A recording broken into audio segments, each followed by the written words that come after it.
Alright, so the trick for putting these valve springs back in here is zip ties. So we're going to use these zip ties and we're going to compress this spring, and then we're going to zip tie it compressed and stick it in there, and then we're going to cut the zip ties out.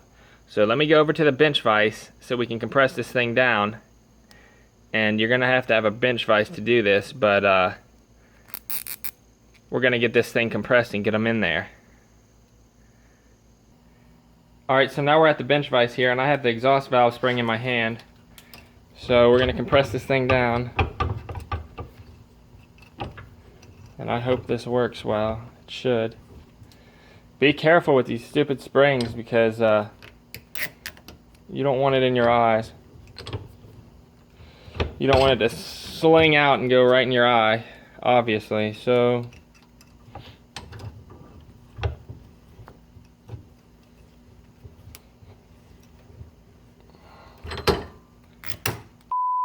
just like that.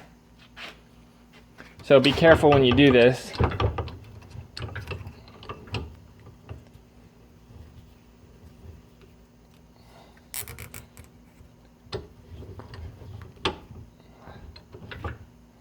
I'm probably gonna have to compress it down pretty far.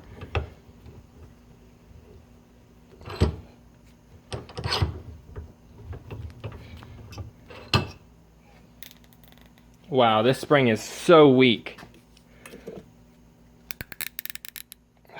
Don't even need the vise. Wow. Okay, well, now you can see it's compressed. That probably needs to be a little bit stronger.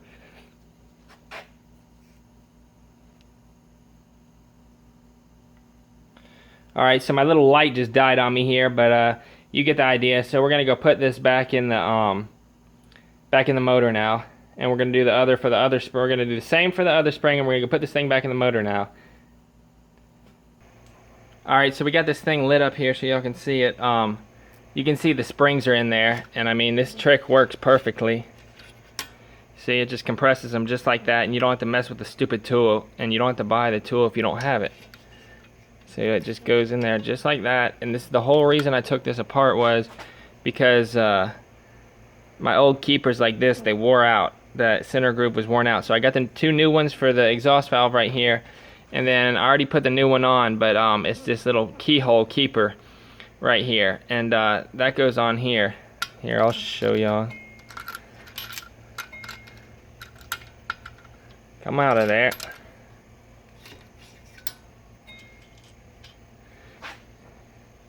See, it's got like a keyhole, so this just goes on there like that, and it holds it on there just like that. So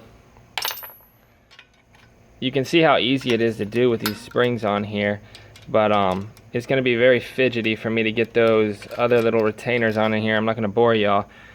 So I'm going to have to fish them up in here, and then we're going to cut these zip ties off. And make sure you plug these oil ports right here, because if you drop one of these down in there, you are going to be so mad. Alright, so I got this one in here. I didn't want to film it because if those little stupid little things fell out again, I would be sitting here for a while. But on this one, I can show y'all. You got the keyhole right here.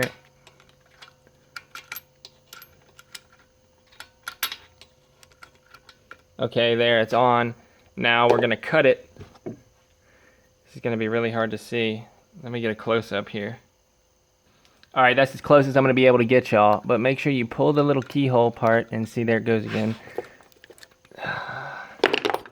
It's a miracle these things stay together when they're running. It really is. Okay, the keyhole is off again.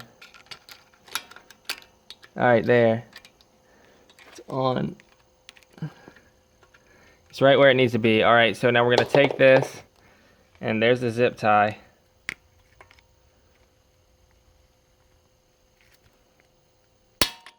Okay. And then we're going to rotate it around. Well, I might pull this out. Go ahead and pull that other broken piece out. Now see if we can rotate it without popping it off. There it is right there. Cut it. No. Pull it out.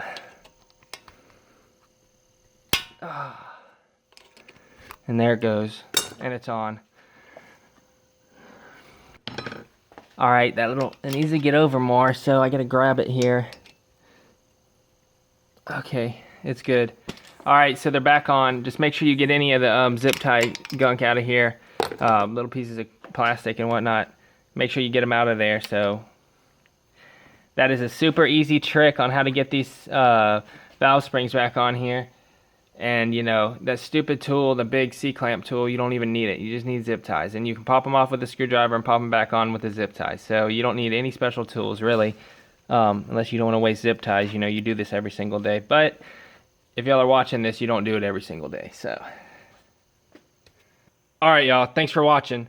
If y'all enjoyed this video and it helped y'all out and it blew your minds, make sure to give me a big thumbs up down below. And don't forget to check the links in the description while y'all are down there, because I'll put links to everything you saw me use in this video. Also, while y'all are down there, make sure you comment and subscribe for more videos of me working on this thing in the future.